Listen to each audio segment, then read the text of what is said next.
అమెరికాలో shut down effect క్లియర్గా కనిపిస్తోంది. షట్ డౌన్ ప్రభావంతో విమానాలు ఆలస్యంగా నడుస్తున్నాయి. దాదాపు 8,000 విమానాలు పూర్తిగా ఆగిపోయిన పరిస్థితి.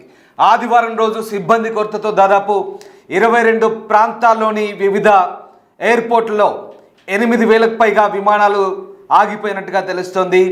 ఇక షట్ డౌన్ కారణంగా దాదాపు వేల సంఖ్యలో ఎయిర్ ట్రాఫిక్ కంట్రోల్ సిబ్బంది గైర్హాజరవుతున్నారు. దీంతో చాలా ప్రాంతాల్లో విమానాలు ఆలస్యంగా నడుస్తున్నాయి. మరికొన్ని ప్రాంతాల్లో పూర్తిగా విమానాలు రద్దవుతున్న పరిస్థితి. దీంతో ప్రయాణికుల రాకపోకలకు తీవ్ర అంతరాయం కలుగుతుంది. దాదాపు 22 ప్రాంతాల్లో ఎయిర్ ట్రాఫిక్ కంట్రోల్ సిబ్బంది కొరత చాలా క్లియర్గా కనిపిస్తోంది. రానున్న రోజుల్లో ఇది మరింతగా సిబ్బంది తగ్గితే కనుక మరింత ఇబ్బందులు తలెత్తే అవకాశం ఉన్నట్టుగా చెప్తున్నారు.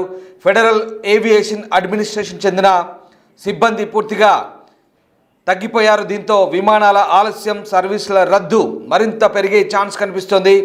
అమెరికాలో షట్ డౌన్ ఎఫెక్ట్ చాలా క్లియర్గా కనిపిస్తుంది. దీని ప్రభావంతో 8,000 విమానాలు ఆలస్యంగా నడుస్తున్నాయి. తీవ్ర ప్రభావాన్ని చూపిస్తుంది షట్ డౌన్. అగ్రరాజ్యం వ్యాప్తంగా దాదాపు ఆదివారం నాడు 8,000కు పైగా విమాన సర్వీసులకు అంతరాయం కలిగింది. ప్రభుత్వ షట్ డౌన్ కారణంగా చాలా చోట్ల ఏటీసీ సిబ్బంది విధులకు హాజరు కాకపోవడంతో వేలాది విమానాలు ఆలస్యంగా నడుస్తున్నాయి. ఇక ఆదివారం అమెరికా కాలమానం ప్రకారం రాత్రి 11 గంటల వరకు కూడా దాదాపు 8,000కు పైగా విమానాలు ఆలస్యంగా నడుస్తున్నట్లుగా ఫ్లైట్ అవేర్ అనే ఒక వెబ్సైట్ చెప్తోంది. సౌత్ వెస్ట్ ఎయిర్లైన్స్లో దాదాపు 45% అంటే దాదాపు 2,000 విమానాలు ఆలస్యంగా నడుస్తున్నాయి. ఇక అమెరికన్ ఎయిర్లైన్స్ చెందిన 1,200, యునైటెడ్ ఎయిర్లైన్స్ చెందిన 739, డెల్టా ఎయిర్లైన్స్ చెందిన 600 విమాన సర్వీసులకు తీవ్ర అంతరాయం ఏర్పడ్డట్టుగా చెప్తున్నారు. దీంతో ఇది తీవ్ర ప్రభావాన్ని చూపిస్తోంది. అగ్రరాజ్యం అమెరికాలో మరొకసారి విమాన సర్వీసులకైతే పూర్తి స్థాయి అంతరాయం కలుగుతున్నట్టుగా మనకు అర్థమవుతోంది. ఎందుకంటే విధులకు గైర్హాజరవడమే దీనికి ప్రధాన కారణంగా చెప్తున్నారు. షట్ డౌన్ కారణంగా వేలాది మంది అమెరికన్లు తీవ్ర ఇబ్బందులు పడుతున్నారు. ముఖ్యంగా ప్రభుత్వ ఉద్యోగులతో పాటు ప్రైవేటు ఉద్యోగులు కూడా చాలా ఇబ్బంది ఎదుర్కొంటున్న పరిస్థితి. ఇక ఇది ప్రధానంగా ఆదివారం అంతా కూడా ఎయిర్పోర్ట్లపై పడింది.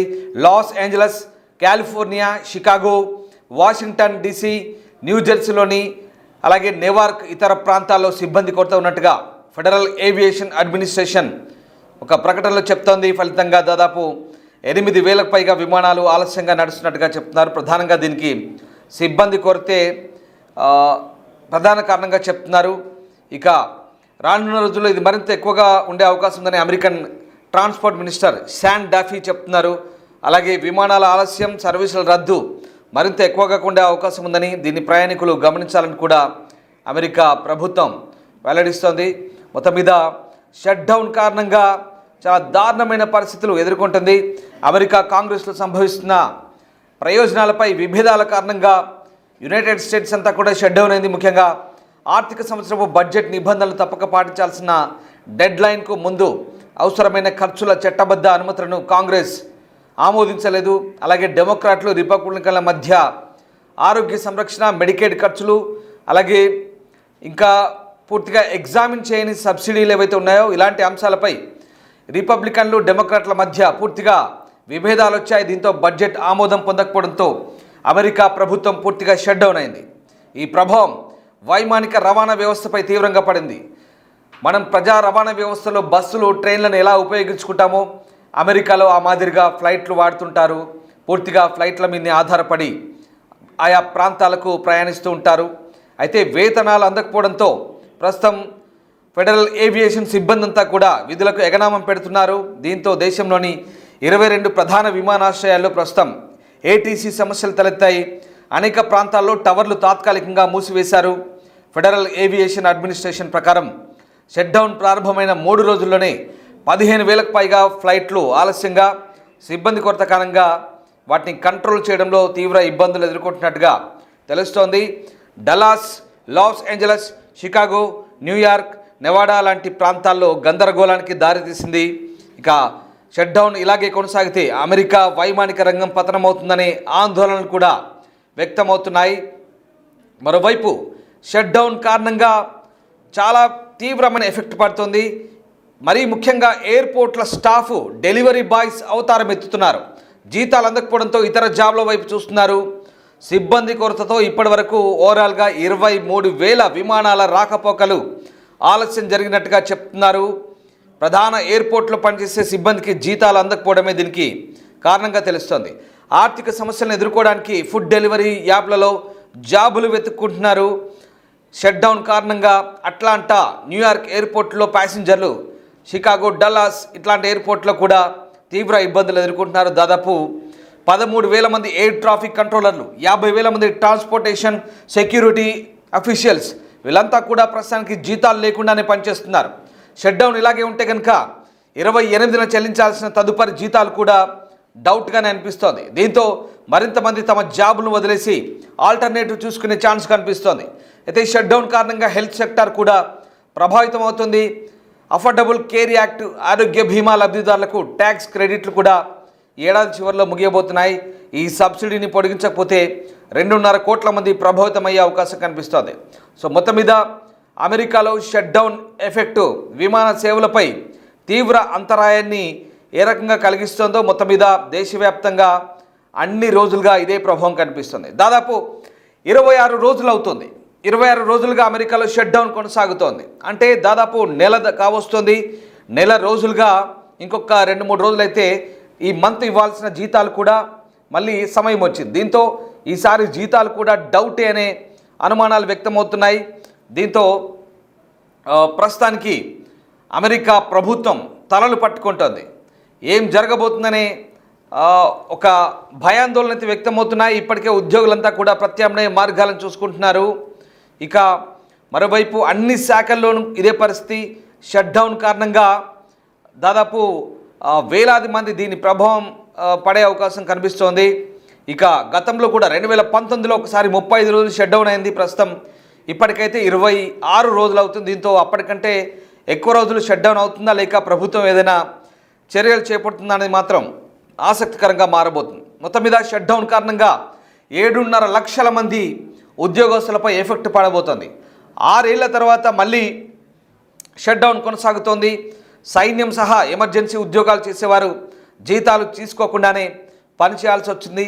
దీంతో అమెరికా వ్యాప్తంగా కూడా ఆర్థిక ఇబ్బందులు జనాలకు తలెత్తే అవకాశం కనిపిస్తోంది.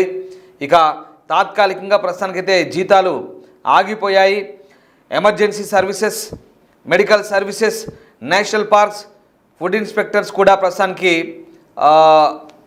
కొన్ని ఎమర్జెన్సీ సర్వీస్ అయితే కొనసాగుతున్నాయి. కానీ కొంతమంది అత్యవసరం కానీ పార్కులు, ఫుడ్ ఇన్స్పెక్టర్లు అయితే ఇప్పటికే నిలిచిపోయాయి. చాలామంది ప్రభుత్వ ఉద్యోగులను శాశ్వతంగా తొలగిస్తామంటూ డొనాల్డ్ ట్రంప్ ఇప్పటికే హెచ్చరికలు జారీ చేసిన నేపథ్యంలో ప్రభుత్వ నిధులు ముగిసినా తాత్కాలిక నిధుల ప్యాకేజీ ఆమోదం లభించక షట్ డౌన్ ఏర్పడిన నేపథ్యంలో చట్ట ప్రకారం ఫెడరల్ ఏజెన్సీలు తమ కార్యకలాపాలను నిలిపేయాల్సి ఉంటుంది. ఈ నేపథ్యంలో ప్రభుత్వ సిబ్బందిని అత్యవసర ఉద్యోగులు, అత్యవసరం కాని ఉద్యోగులని 2 వర్గాలుగా డివైడ్ చేశారు.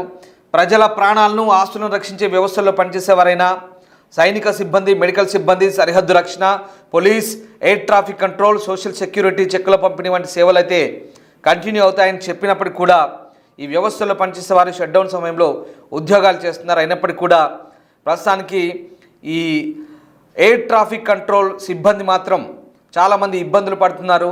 విమానాలు మాత్రం ఆలస్యంగా నడుస్తున్నాయి. ఆ సిబ్బంది ఉద్యోగాలకు రావాలంటేనే జంకుతున్నారు. ప్రత్యామ్నాయ మార్గాలు చూసుకుంటున్నారు. వీళ్ళందరికీ కూడా షట్డౌన్ ముగిసే వరకు జీతం ఇవ్వరు. ఆ తర్వాత బకాయిలు, పెండింగ్ బకాయిలతో సహా మొత్తం చెల్లిస్తారు. అయితే అమెరికన్ కాంగ్రెస్ ఇంకా బడ్జెట్ ఎప్పుడు ఆమోదిస్తుందని మాత్రం పూర్తి స్థాయి క్లారిటీ లేదు. ఈ నేపథ్యంలో ప్రస్తుతం immigration enquiry, national parks, food inspectors, preschools, federal food assistance programme employees అంతా కూడా ప్రస్తుతం పరిమిత సంఖ్యలో పూర్తిగా మూసివేయడం లేదా పరిమిత సంఖ్యలో పనిచేస్తున్నారు.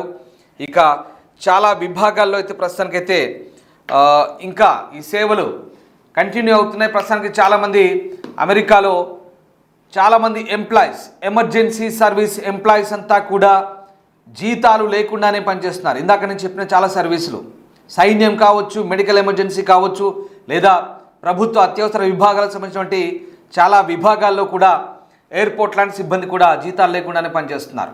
వీళ్ళందరికీ కూడా షట్ డౌన్ అయిపోయినాకనే బకాయితో సహా మొత్తం అంతా క్లియర్ చేస్తారు. కానీ అప్పటి వరకు ఎంతమందికి ఓపిక ఉంటుందనేది తెలియాల్సి ఉంది. ఎందుకంటే ఇప్పటికీ 26 రోజులు దాటింది. గతంలో 2019లో 36 రోజుల పైగా షట్ డౌన్ అయినప్పుడు కూడా ఇలాగే అమెరికా అంతా ఇబ్బంది పడింది. ఈసారి కూడా ఇప్పటికే ఎయిర్పోర్ట్లపై దీని ప్రభావం కనబడుతోంది. దాదాపు ఓవరాల్గా ఈ ఇన్ని రోజుల పాటు 26 రోజుల పాటు 35,000కు పైగా విమానాల రాకపోకల మీద దీని ప్రభావం పడింది.